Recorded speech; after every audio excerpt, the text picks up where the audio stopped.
Hi there, welcome back to the channel. Today I've just been getting a few things ready on the boat, making a few checks, ready for that big long trip down to Cornwall. It's about 700 miles, so I like to make sure everything's okay. Last year I put some new bearings on the other side, and this year I've just replaced the bearings on this side. So we've got new bearings both sides in the hubs. I've been using the Japanese bearings, they're a little bit more expensive. But what I thought would be really helpful would be to just talk through some of the things that I take in the car whenever I'm towing the boat. This is what I call my trailer box, and I thought you might be interested, just see what's in it. I'm the kind of person who likes to have all the stuff so that I can be independent.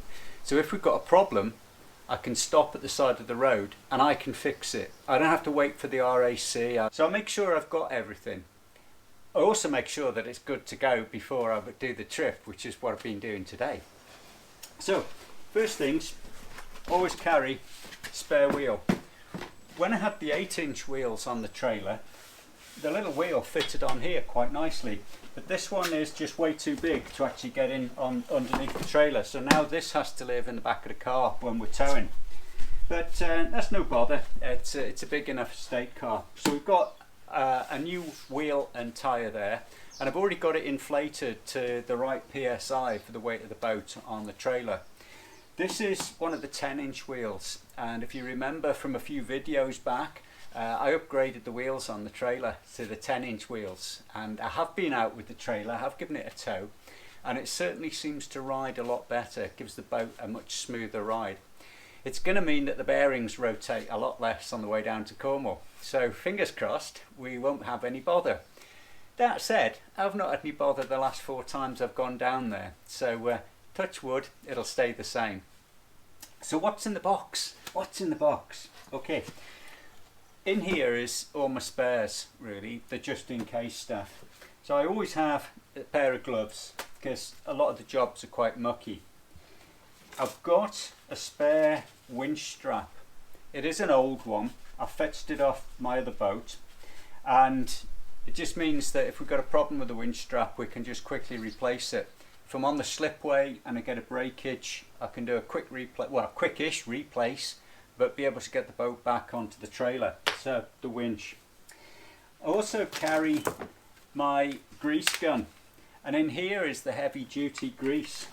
This stuff, which is the green stuff, it's NLGI2. It's kind of what heavy duty stuff that the farmers use, and it's waterproof, seems to be a high melt grease, seems to work really well in the hubs. So I carry that so that I can just hook this onto the bearing buddies and just top up as appropriate. It just means that you've got a little bit of pressure in that bearing buddy to keep the water out when it finally goes in the water down in Myla. I also carry a pair of wheel chocks, just small ones. You never know, you might need to unhitch the trailer. There are no brakes on this trailer, so you do need to have a chock behind the wheels to stop it rolling off. In this bag I've got all the wash gear, so engine muffs. I also carry a piece of hose pipe, and I have these so that I can either push this onto a tap, or I've got the screw fit in there as well. So I can just get everything washed off at the end of a trip. I usually have a tow rope as well, and the idea of this is that if we've got a lot of green stuff on the slipway, I can always hook this onto the trailer and then up onto the car, and it gives me a little bit more room to drag the boat up the slipway without being on the green stuff where everything's going to slip, and that would be awful. Keep off the green stuff. So we've got the rope in there as well. I usually have a rag, greasy jobs, you want to have a bit of rag for your hands, and I have all of the tools that are necessary to take off a hub should I need to. So first of all, the hammer and a piece of wood in here if I need to take the bearing buddy off the hub.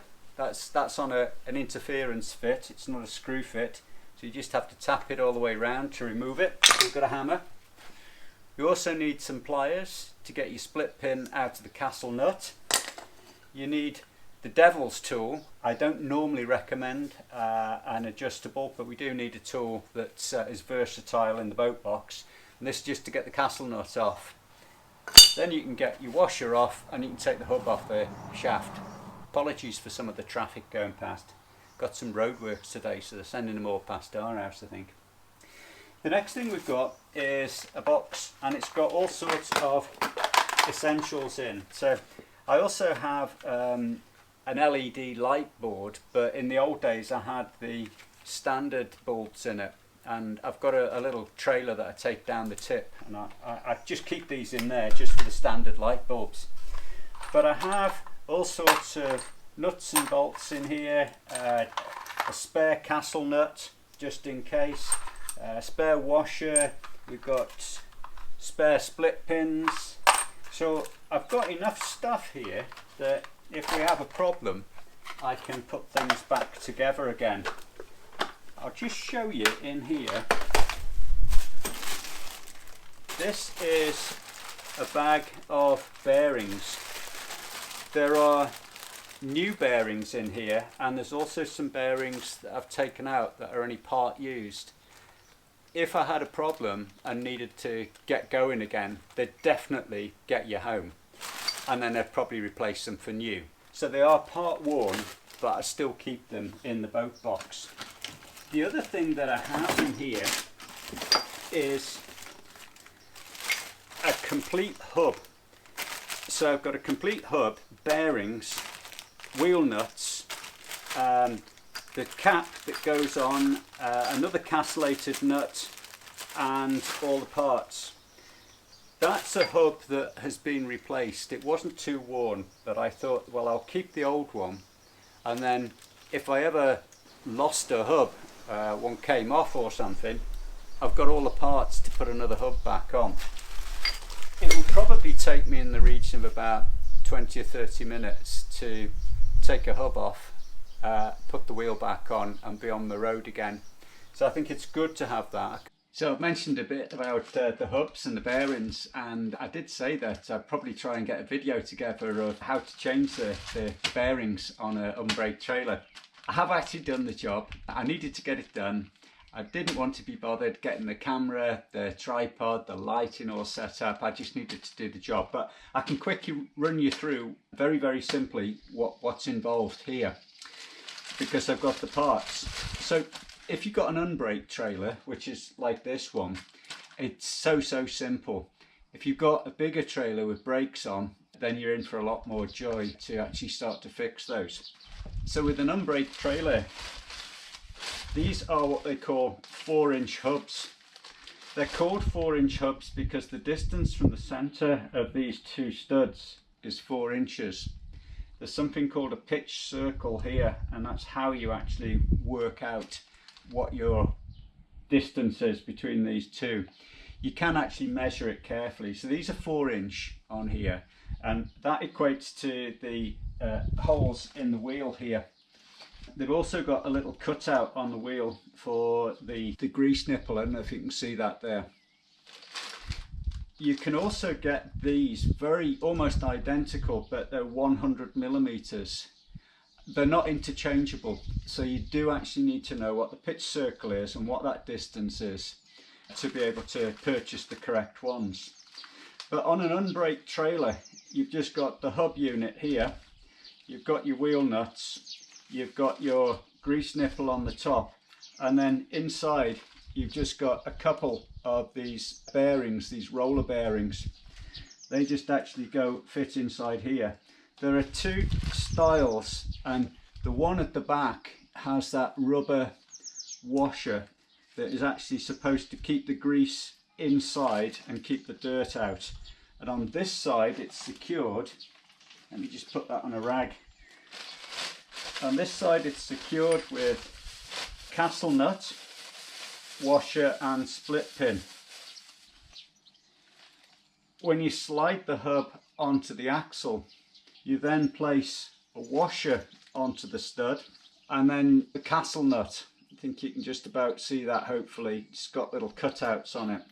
The idea of the castle nut is that there's also a hole drilled in the axle, and you put the split pin through the hole, and that split pin going through, if you can see that, will stop the nut turning and undoing itself.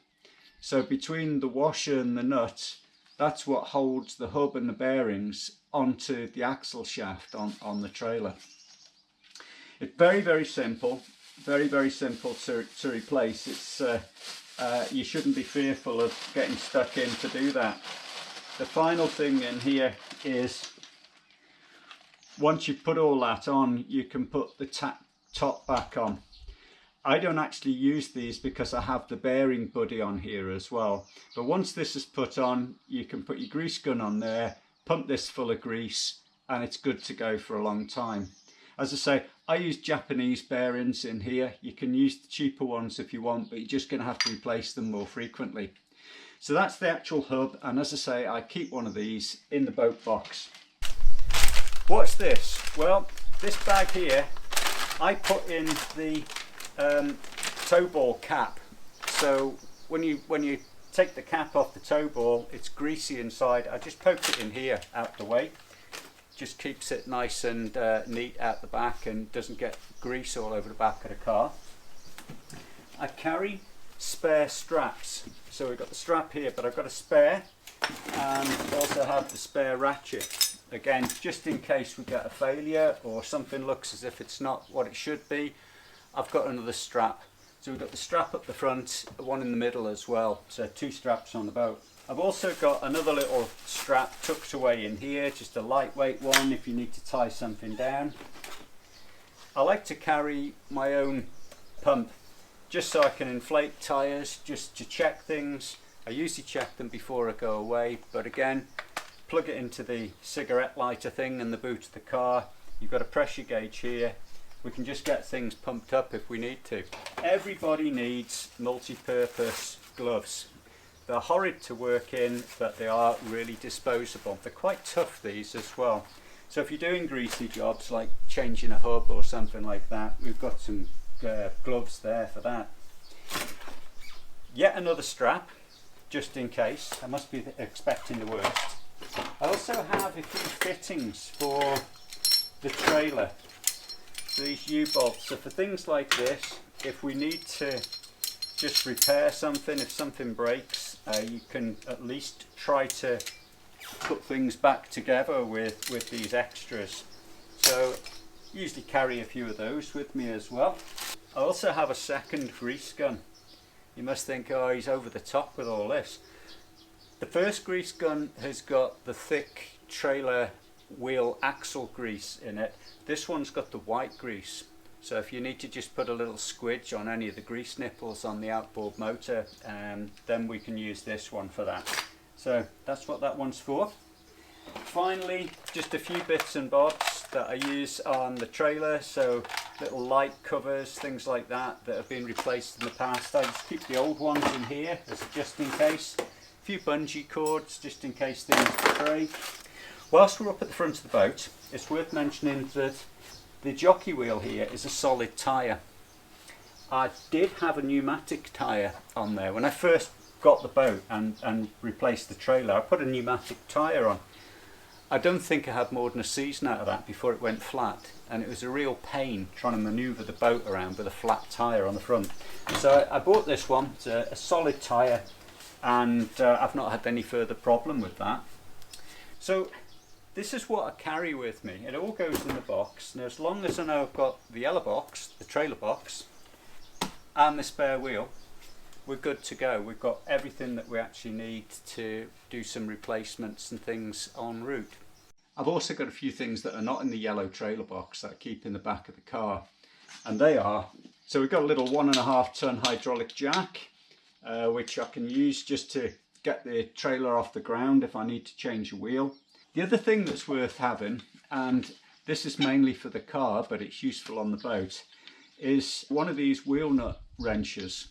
Now, I don't know if you've ever tried to take off a wheel with the flimsy little handle that they provide in cars. It's a tiny flimsy little handle. Once the wheel nuts have been put on to the correct torque, it's really hard to get them back off again with this teeny little handle. So I used one of these bigger ones. So it has a double-sided socket on the end here, so it does 19mm and 17mm, and they're 17mm on the boat.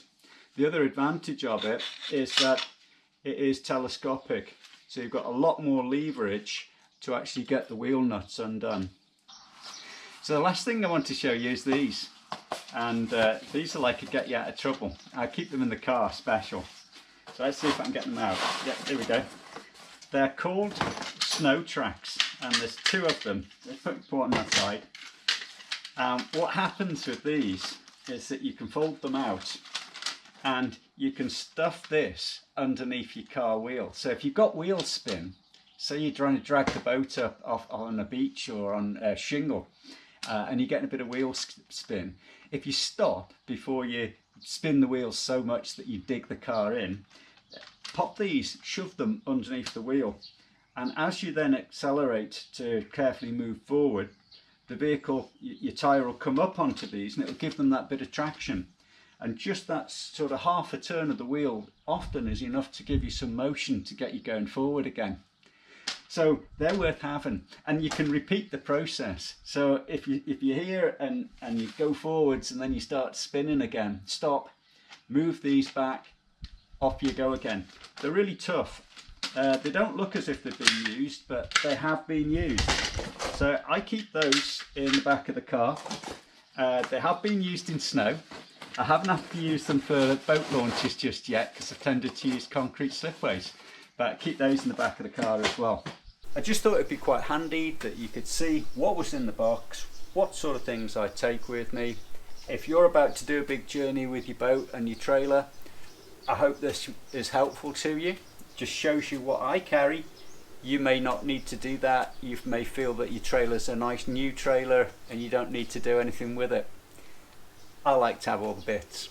So I hope you found that useful. Thanks for watching, and I'll see you down in Myla. Bye for now.